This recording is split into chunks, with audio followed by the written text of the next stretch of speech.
Going to bring on our editor-at-large and our diesel markets expert, John Kingston, joining us for our final update on fuel prices for 2023.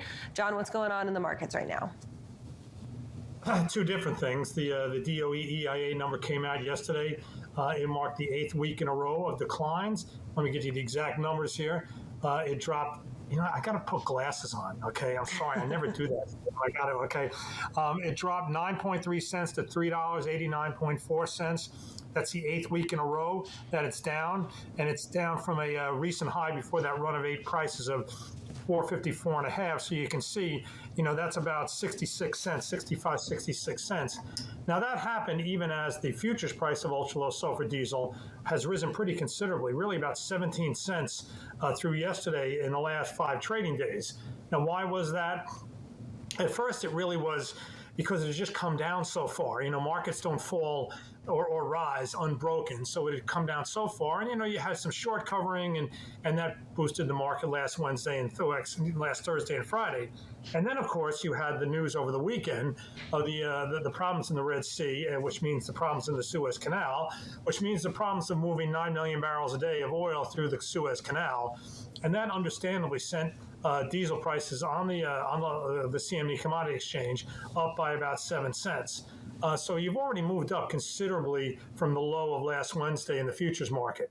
Unlike the days last week where the price had risen on the futures market without really any kind of news. This has a real serious capability of disrupting supplies. There's no doubt about it.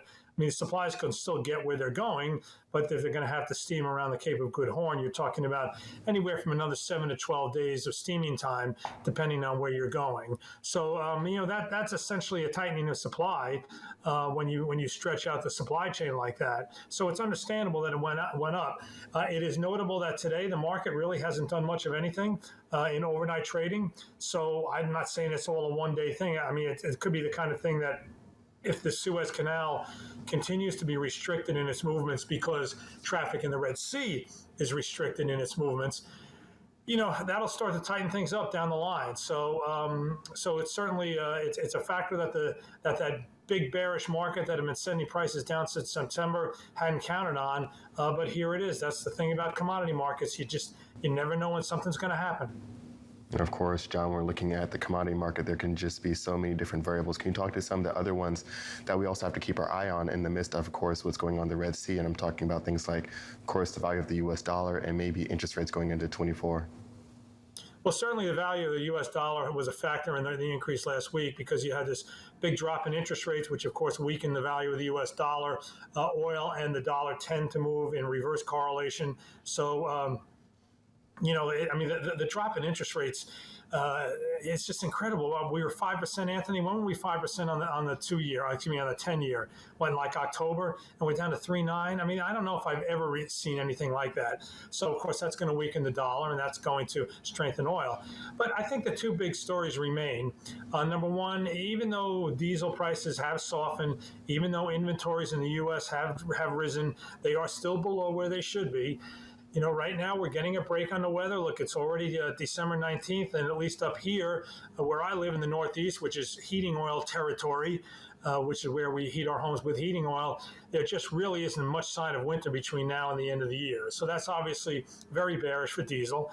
And I still think that going into 2024, the prevalent story remains all the forecasts for the supply-demand balance, or should I say imbalance, where supply is expected to go up, in part because of increases from places like the U.S., like Guyana, like Brazil, and demand is supposed to be somewhat tempered. So you put those two together, and this is why OPEC Plus is scrambling to implement a 2.2 million barrel a day cut that nobody actually thinks they're going to be able to do. We've had some export numbers on Russia the past couple of days, which shows that they're just pumping it out. They need the money. They've got to prosecute this war in Ukraine. So they're not good candidates to cut back. So the supply situation from the perspective of a diesel consumer, like a truck driver, is really favorable right now. And we'll see how it goes into 2024. But right now, the forecast for the supply-demand balance definitely favor a diesel consumer, not a supplier. So, John, from a commodity risk perspective, for the oil that's moving through the Suez Canal and into that Red Sea traffic, are the rebels there sophisticated enough to know which carriers are carrying that oil? And does that make it a target? Or are they just simply targeting whatever comes through the Red Sea, regardless of the commodity on it? Well, an oil tanker and a container ship look very, very different. I mean, I don't think you have to be a real expert to figure out the two. You might have like an LN. You might not know the difference between an LNG tanker and an LPG tanker. But if an oil tanker comes through, you can stand on the shore and know that they look very different than a container ship. And John, you also have another talking point around a panel for Convoy and really some of the things that went on there. We're going to be some of the top items from that. Well, I went to the Benish private equity conference 2 weeks ago. It was so busy last week with all this other breaking news. I only got to write it yesterday. So it was a good panel. Doug Wagner, the CEO of Echo, Kendra Tucker of Truck Stop, and I'm drawing a blank on the third person's name from Cloud Truck. Anyway, they talked about innovation, but the first topic of discussion was Convoy and what happened.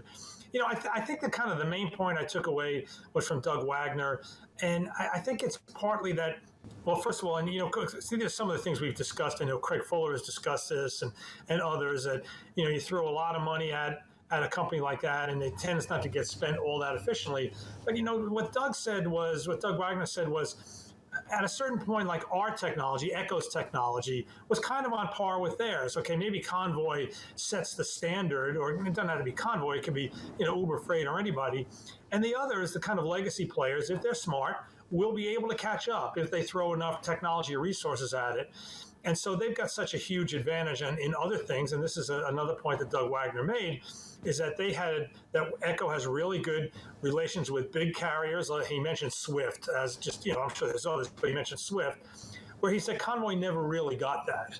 And so they were a big company had a significant advantage in actually securing capacity at a lower price that Convoy was not able to match.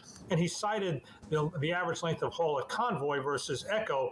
And, Echo was like, 50-60% higher. So even with all this great technology, and they did praise the technology as being really good, I mean, the point that was mostly made by Doug Wagner of Echo was that we were able to catch up, and their early advantage got kind of whittled away over time. And I think that makes perfect sense exactly when you kind of look down to it, right? You can't succeed if you don't have the actual loads to make that happen. Right.